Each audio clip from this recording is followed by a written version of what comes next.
আরে মরে গেলাম রে। আরে গ্রামবাসীরা, আমাকে কেউ সাহায্য করো, আরে আমাকে কেউ বাঁচাও। ভাইরা, আমাদের ভীমার সাহায্য করতে হবে, না হলে সে তার প্রাণ নিয়ে নেবে। কিন্তু ভাই, আমরা তার সাহায্য কি করে করতে পারবো? সেই 3 মাথা ডাইনি আমাদের কাঁচাই খেয়ে ফেলবে।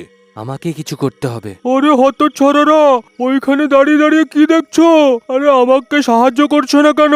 আরে কেউ তো আমাকে সাহায্য করো। আরে মরে গেলাম রে, বাঁচাও বাঁচাও।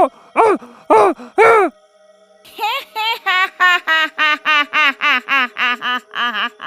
কেউ তোর সাহায্য করবে না, এখন মরার জন্য তৈরি হয়ে যা।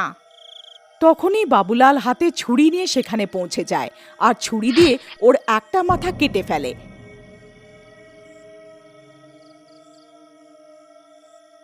ডাইনির একটা মাথা কেটে দেওয়াতে একটা বউ বেঁচে ওঠে।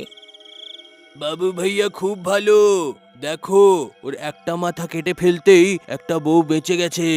তখন বাবুলাল তার আরও একটা মাথা তার শরীর থেকে কেটে ফেলে আর তখন আরও একটা বউ বেঁচে ওঠে। হে ভগবান, এখন আর একটাই মাথা বেঁচে আছে। যদি এটা কেটে দিই তাহলে হয়তো আমার সুষমা ফিরে আসবে। তারপর এই ভেবে বাবুলাল তার শেষ থাকা মাথাতেও ছুরি দিয়ে কেটে ফেলে আর তার সব মাথা কেটে পড়ার পর সে আবার সুষমাতে পরিণত হয়ে যায়। এখন সুষমা সব সময়ের জন্যে সেই ডাইনির বশ থেকে মুক্ত হয়ে যায়। আরে বাহ বাবু ভাই, হুঁ, হুঁ, তুমি তো অনেক সাহসী, একলাই এই ডাইনির মুখোমুখি হয়ে গেলে। সুষমা, তুমি ঠিক আছো তো? তোমার কোনো ক্ষতি হয়নি তো? ওগো, আমি তো ভালো আছি, কিন্তু আমরা এত রাত্রে এইখানে কি করছি? এইসব গ্রামবাসীরা আমাকে এইভাবে কেন দেখছে? সব ঠিক আছে তো? আমি কিছু গন্ডগোল করিনি তো?